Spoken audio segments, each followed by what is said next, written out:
Between 1968 and 1972, America launched 9 human missions to the moon, 6 of which successfully touched down, allowing 12 men to walk on the lunar surface.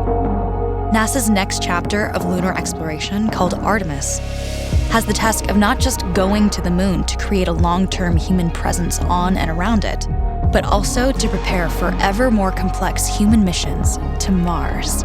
In short, everything we must be able to do here, we must first do here. So, what will an Artemis mission look like?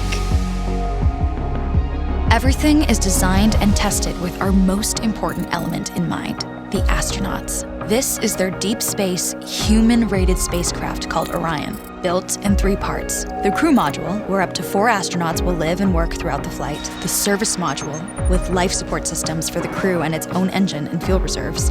And a launch abort system, with engines capable of pulling the crew module to safety during launch should anything go wrong.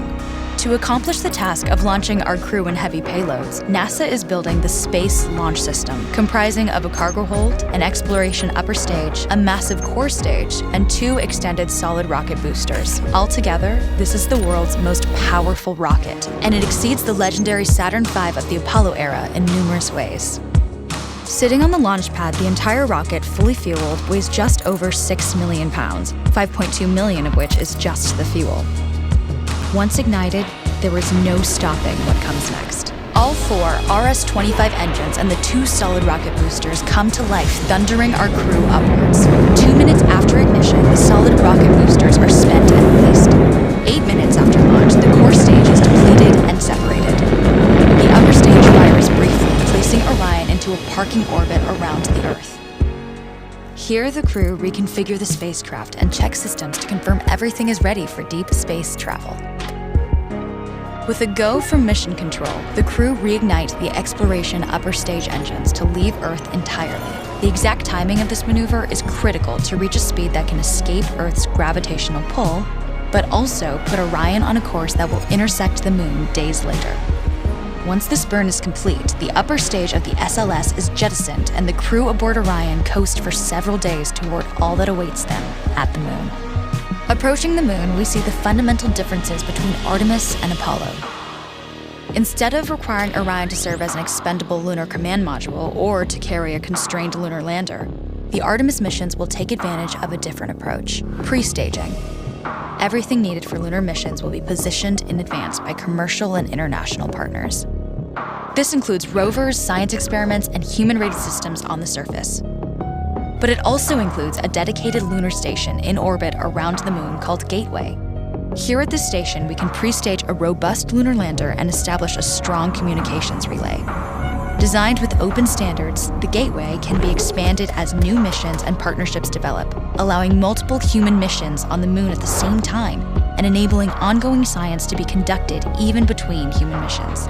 The Gateway is also capable of adjusting its orbit to allow access to every part of the moon, something the Apollo missions could not do. But the real key in this approach is placing Gateway in a unique halo orbit to perfect the maneuvers needed for Mars missions. And with the growing list of commercial and international opportunities, Gateway is the ideal hub between Earth and all that lies beyond.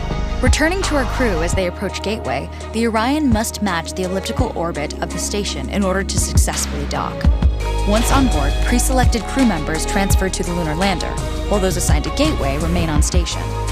The lunar lander system itself is built for 3 unique steps: descending from the halo orbit of Gateway down to a low lunar orbit, descending from low lunar orbit to the surface, and once the lunar mission is complete, launching from the surface of the moon and ascending all the way back to the orbiting Gateway.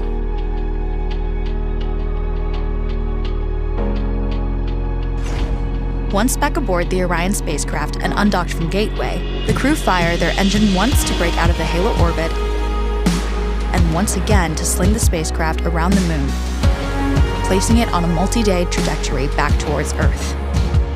As they near the end of this journey, the service module is released, and the crew module is oriented heat shield first. Entering Earth's atmosphere at 25,000 miles per hour, the friction of air slows Orion considerably, while also subjecting it to temperatures of 5,000 degrees.